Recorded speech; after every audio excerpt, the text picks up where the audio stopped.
Hello बच्चों, कैसे हैं आप सब। घर में आप किस तरह से पढ़ाई कर रहे हैं, नोट्स अपने बनाते जा रहे हैं ना।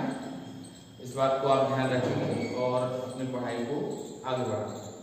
पिछले लेक्चर में मैंने एक सवाल दिया था आपको लगाने के लिए, जिसमें दो यौगिकों में केंद्रीय परमाणु की ऑक्सीजन संख्या ज्ञात करनी थी। तो आप लोगों ने लगा लिया होगा, एक बार उसको मेरे साथ भी समझ लेते हैं। तो क्वेश्चन ये था H2SO4 व KMnO4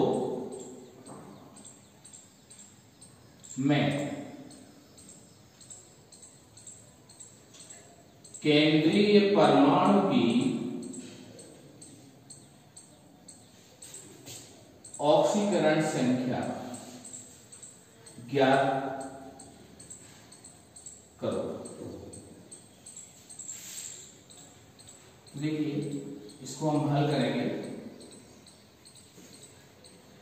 पहले यौगिक है H2SO4, जिसमें सल्फर होगा केंद्रीय परमाणु, कल मैंने आपको बताया था। तो देखिए, दो तरीके हैं इसकी ऑक्सीजन संख्या निकालने के।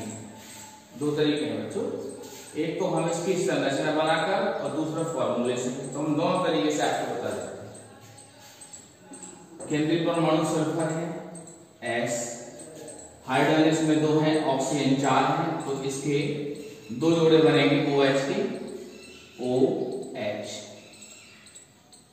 दो इससे सल्फर से OH जुड़ेंगे। अब बचा हुआ ऑक्सीजन 2 है, तो डबल बॉन्ड बनाता है ऑक्सीजन, एक ऊपर जोड़ देंगे और एक नीचे जोड़ देंगे। तो देखिए, यहां सल्फर से जुड़े हुए ऑक्सीजनों के कारण ही सल्फर पर कोई आवेश उत्पन्न होगा। तो यहाँ एक बॉन्ड बना हुआ है, ऑक्सीजन -1 रखेगा, यहाँ पीछे आगे भी रखेगा -1, ऊपर वाला 2 बॉन्ड बना रहा है सल्फर, तो -2 और यहाँ -2 आएगा। तो टोटल चारों तरफ देखिए नेगेटिव पे कितना है, देखिए -1 और 2, ये 3 हो गया, और 1 4 और 2 6, तो सल्फर पर आ गया +6। समझ में आया बच्चों? इसमें सल्फर पर +6 आवेश आया, तो ऑक्सीडेशन नंबर हो जाएगी, ऑक्सीडेशन नंबर बराबर +6। आप यदि फॉर्मूले से निकालना चाहें तो फॉर्मूले देखिए क्या बनेगा, 2 गुणा H की ऑक्सीडेशन नंबर प्लस 1 गुणा H की ऑक्सीडेशन नंबर प्लस 4 गुणा O की ऑक्सीडेशन नंबर बराबर 0। तो हाइड्रोजन की मैंने आपको बताया था आपको कि एक होती है, तो 2 गुणा 1 धन 1 गुणा सल्फर की निकालनी है, x आ जाएगी, प्लस 4 गुणा ऑक्सीजन के अधिकांश यौगिकों में -2 होती है, तो -2 रख के हल करेंगे, तो इस जगह 2 + x - 8 बराबर 0, x - 6 बराबर 0, तो x बराबर हो जाएगा +6। ठीक है, आप लोगों को प्रैक्टिस इतनी बेहतर कर लेनी है कि हमें यौगिक दिखाई दे, तत्काल उसमें केंद्रीय परमाणु हम जान लें और कितनी उसकी ऑक्सीडेशन नंबर होगी उसको हम पता कर पाए। इतनी प्रैक्टिस और इतनी स्पीड आपको ले आनी है। और देखिए, दूसरा कौन सा था, KMnO4,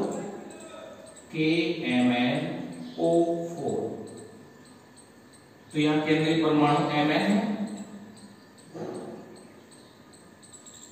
एक पोटेशियम है, तो एक पोटेशियम भी ऑक्सीजन के साथ मिलेगा O, तो Mn का ऑक्सीजन के साथ तो सिंगल बनेगा, लेकिन पोटेशियम के साथ क्योंकि प्रबल धन विद्युतीय है, तो एक इलेक्ट्रॉन त्यागेगा, प्लस धनायन बनाएगा और ऑक्सीजन को नेगेटिव करेगा। अब ऑक्सीजन 3 शेष रह गया है, 2 बंद बनाता है, तो यहाँ हम 3 ऑक्सीजन के डबल बॉन्ड बना देंगे। ये मैंगनीज है, परमाणु क्रमांक 25 होता है, और इसमें आप लोगों के जानकारी होगी कि ये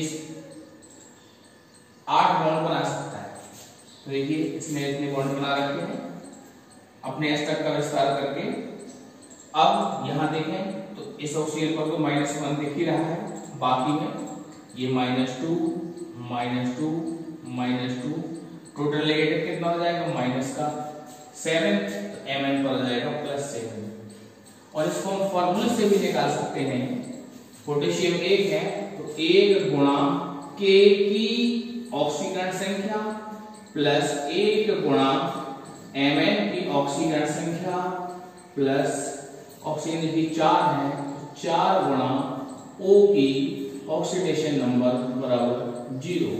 तो 1 गुणा इसकी +1 होती है तो 1 रख दिया, प्लस 1 गुणा ये x आएगा प्लस 4 गुणा ये -2 होता है ऑक्सीजन तो 0। तो 1 प्लस x माइनस 8 बराबर 0, x माइनस 7 बराबर 0, तो x बराबर +7। इस प्रकार से दोनों ही तरीके से हमने आपको इसकी ऑक्सीडेशन नंबर निकाल के बता दिए और दोनों में सेम आई। ठीक है बच्चों। हाँ तो बच्चों आपने इन सवालों को देखा। अब इसके आगे देखिए, पिछले लेक्चर में आपने पढ़ा था रेडॉक्स अभिक्रिया जो दो चीजों से मिलकर बनती है।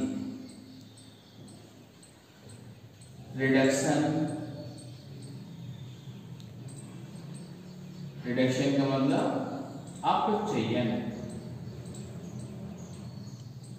और ऑक्सीडेशन का मतलब ऑक्सीकरण। तो हमें इस चैप्टर के लिए दो बातें ध्यान रखनी है कि रिडक्शन एट कैथोड,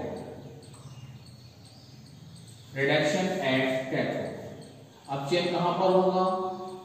कैथोड पर। और ऑक्सीडेशन कहां होगा? ऑक्सीडेशन एट एनोड, ऑक्सीकरण एनोड पर। ये रेडॉक्स ये पूर्ण अभिक्रिया होगी और अपचयन अर्ध अभिक्रिया, ऑक्सीकरण भी अर्ध अभिक्रिया। इसको आप लोग पहले भी पढ़ चुके हैं, फिर से मैं इसको एक बार रिवाइज कर देता हूं और ये आप नोट हेडिंग के अंतर्गत लिख लेंगे। ठीक। रिडक्शन हमेशा कैथोड पर ही होगा। अब ऐसा ना समझें आप कि कैथोड का मतलब नेगेटिव भी है और एनोड का मतलब पॉजिटिव भी है। ये साइन तो बदल सकता है इनका, लेकिन हमेशा ध्यान रखिए कैथोड पर अपचयन होगा और एनोड पर ऑक्सीकरण होगा। और कोई भी सेल हमने उसमें रेडॉक्स अभिक्रिया जरूर होगी, कैथोड पर अपचयन एनोड पर ऑक्सीकरण। ठीक है बच्चों, अब हम इस चैप्टर को प्रारंभ करते हैं। वैद्युत रसायन,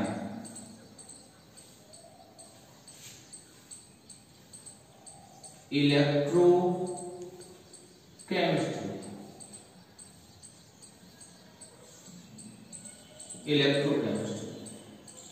इसकी डेफिनेशन मैं बोल देता हूं, आप लोग नोट करेंगे।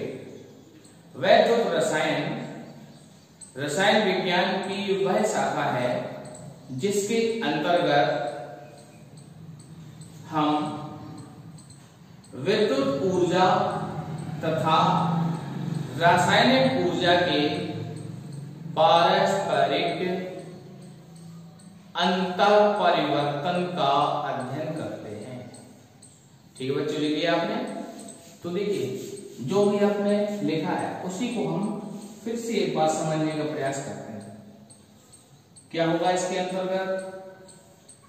वैद्युत ऊर्जा ये बदलेगी रासायनिक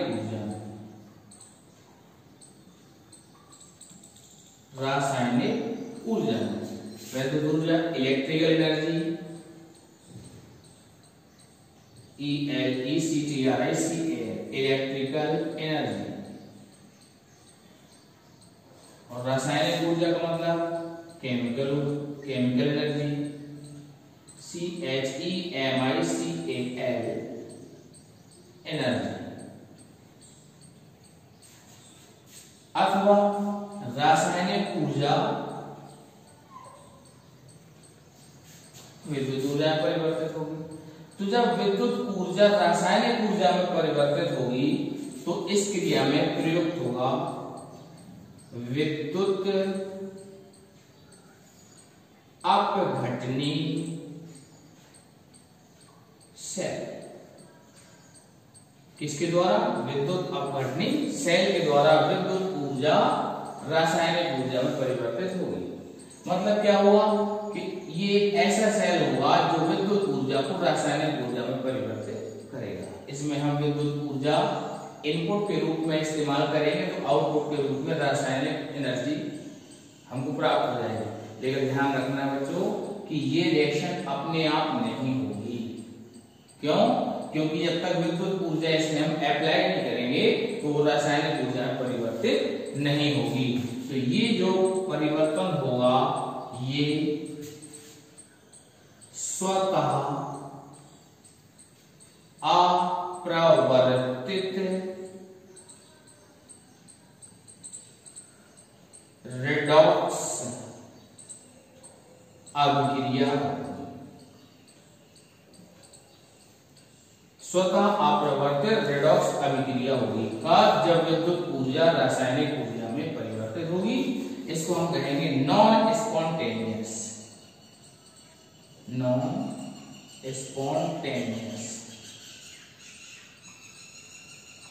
redox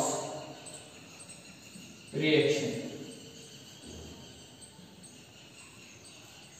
SPONTANEOUS redox reaction, non spontaneous redox reaction. जब ये नॉन स्पॉन्टेनियस है तो आप लोगों ने पढ़ा है इस अभिक्रिया के लिए 11th में ऊष्मागतिकी वाले चैप्टर में डेल्टा जी का जो मान होगा वह पॉजिटिव होगा। जैसे को हम कह सकते हैं delta G is greater than 0। समझ में आएगा? अब जबकि रासायनिक ऊर्जा को विद्युत ऊर्जा में बदलना है तो इसके लिए गैल्वेनिक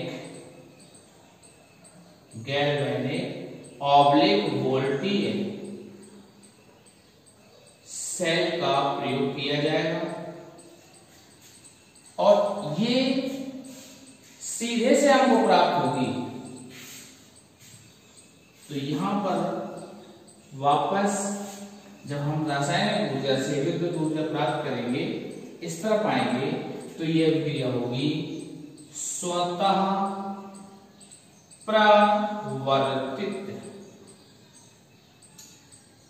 रेडॉक्स अभिक्रिया। ध्यान रखिए रेडॉक्स रिएक्शन तो होना ही है इसमें, पूरे चैप्टर में इसी का सबसे ज्यादा उपयोग है। इसको हम कहेंगे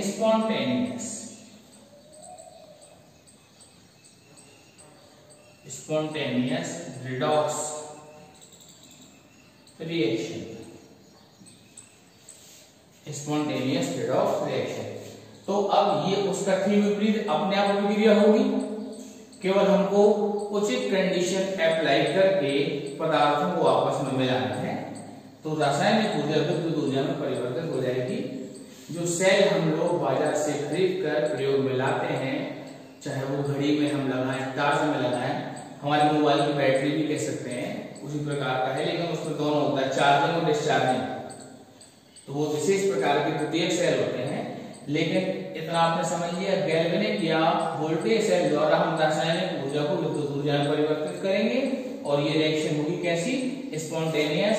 तो इसके लिए डेल्टा जी का जो मान है वह नेगेटिव होगा क्योंकि स्वतः प्रवर्तित अभिक्रिया होने के लिए किसी अभिक्रिया को अपने आप संपन्न होने के लिए डेल्टा जी की वैल्यू कैसी होती है?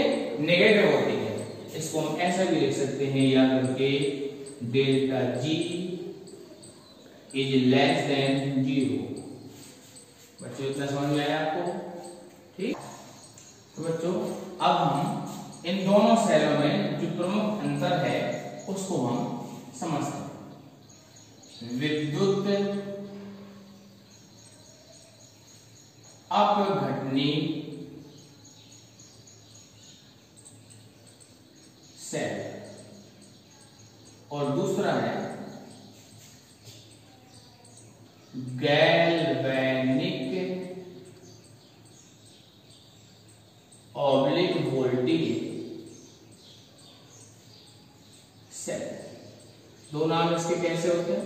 गैल्वेनिक, ये गैल्वेनोमीटर धारा से के कारण, क्योंकि धारा प्रदान करता है तो इस वजह से, और वोल्टेज किस वजह से? क्योंकि ये वोल्टेज प्रदान करता है, वोल्टेज देता है। तो विद्युत अपघटनी सेल को हम कहते हैं इलेक्ट्रोलिटिक, ELECTROLYTIC, इलेक्ट्रोलिटिक सेल। और ये अंग्रेजी के ही नाम है।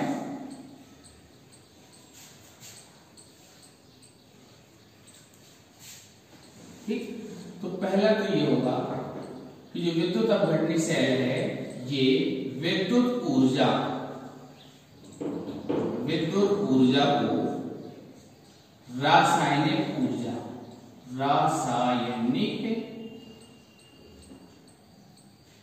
ऊर्जा में परिवर्तित करेगा। इसको हमने इक्वेशन की तरह लिख दिया, विद्युत ऊर्जा इक्वल्स रासायनिक ऊर्जा। और गैल्वेनिक सेल क्या करेगा? ठीक, इसका उल्टा करेगा। तो इसमें बनेगा क्या कि रासायनिक ऊर्जा इक्वल्स विद्युत ऊर्जा। ये रासायनिक ऊर्जा को विद्युत ऊर्जा में परिवर्तित करेगा। दूसरा पॉइंट,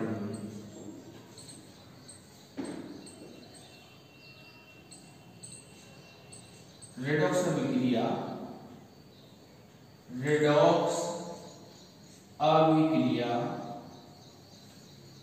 विद्युत अपघटनी सेल में आपने लिखा हुआ था नॉन स्पॉन्टेनियस।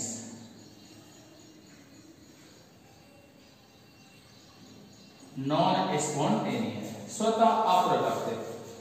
ये हिंदी के कठिन शब्द है, इस वजह से अंग्रेजी का शब्द यहां मैंने लिख दिया है नॉन स्पॉन्टेनियस। अपने आप लगातार संपन्न नहीं होगी। यदि हम इलेक्ट्रिक इनपुट देना बंद कर दें तो हमें रासायनिक ऊर्जा प्राप्त होना बंद हो जाएगी।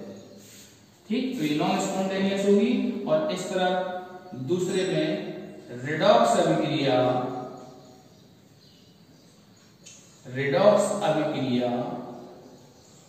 स्पॉन्टेनियस होगी।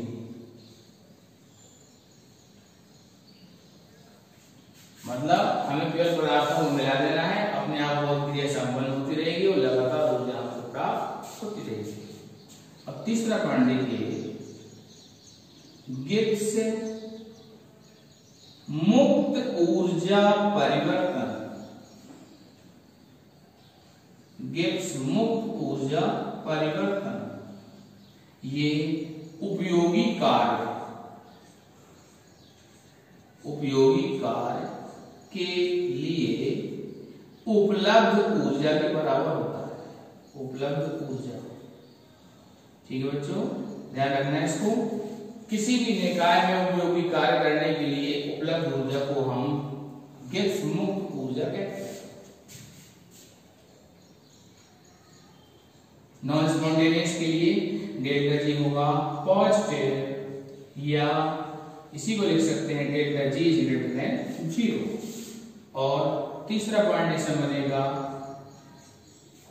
गैल्वेनिक सेल के लिए डेल्टा जी बराबर होगा नेगेटिव, या हम कह सकते हैं डेल्टा जी लेस देन 0। और चौथा सबसे महत्वपूर्ण पॉइंट है जिसमें बच्चों को कंफ्यूजन रहता है, इसको आप ध्यान रखेंगे। विद्युत अपघटनी सेल एनोड और कैथोड इसमें भी होंगे और इस तरफ भी होंगे। एनोड कैथोड दोनों तरफ होंगे, ठीक है। तो एनोड पर ऑक्सीकरण ही होगा, दोनों तरफ एनोड पर ऑक्सीकरण ही होगा।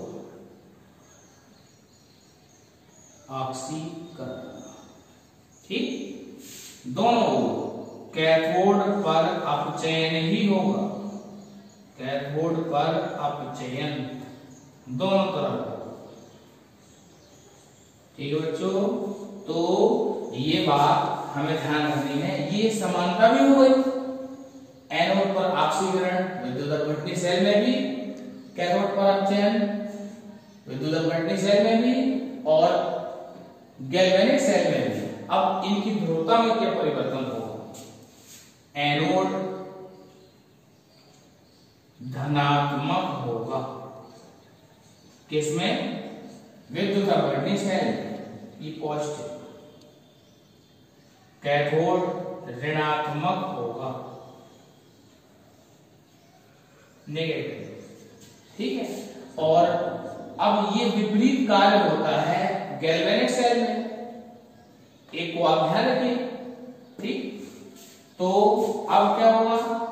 एनोड धनात्मक था तो यहां हो जाएगा ऋणात्मक, ऋणात्मक। ठीक, और कैथोड कैसा हो जाएगा? यहां